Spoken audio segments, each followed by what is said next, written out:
शिवानी एक छोटे से गांव में रहती थी। उसके माता-पिता खेती करते थे और वो अपनी पढ़ाई को लेकर हमेशा उत्साही रहती थी। गांव में शिक्षा की सुविधाएं सीमित थी, लेकिन शिवानी ने कठिनाइयों को पार करते हुए एक निजी स्कूल में दाखिला ले लिया। वो जानती थी कि शिक्षा ही उसके सपनों की चाबी है।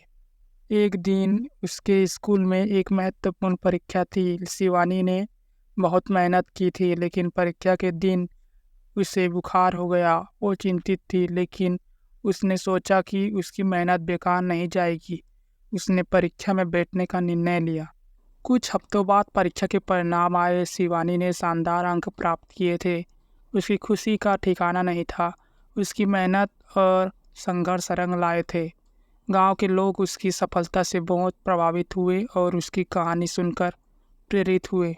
समय बीतता गया और शिवानी ने अपनी पढ़ाई जारी रखी।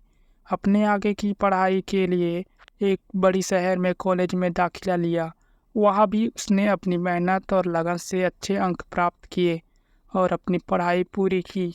शिवानी ने न केवल अपनी पढ़ाई पूरी की, बल्कि अपने गांव में शिक्षा की अहमियत को भी बढ़ावा दिया। उसने अपने गांव के बच्चों के लिए एक स्कूल खोलने का निर्णय लिया। उसने गांव वालों से मदद मांगी और सब मिलकर एक छोटी सी स्कूल बनाई। शिवानी का सपना सच हुआ और उसके गांव में शिक्षा का एक नया युग शुरू हुआ। गांव के बच्चे अब पढ़ाई के महत्व को समझने लगे और शिवानी को एक प्रेरणा के रूप में देखने लगे।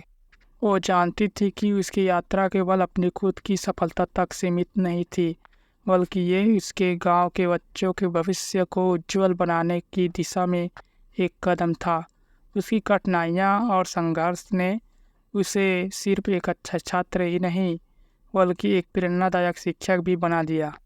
इस प्रकार शिवानी की मेहनत और समर्पण ने न सिर्फ उसकी ज़िंदगी को बदल दिया, बल्कि एक पूरे गांव की दिशा भी बदल दी। उसकी कहानी ने साबित कर दिया कि कठिनाइयों और संघर्षों के बावजूद अगर आप अपने सपनों को सच्ची लगन और मेहनत से पूरा करें, तो आप न केवल अपनी ज़िंदगी को बदल सकते हैं, बल्कि दूसरों की ज़िंदगी में भी एक सकारात्मक परिवर्तन ला सकते हैं।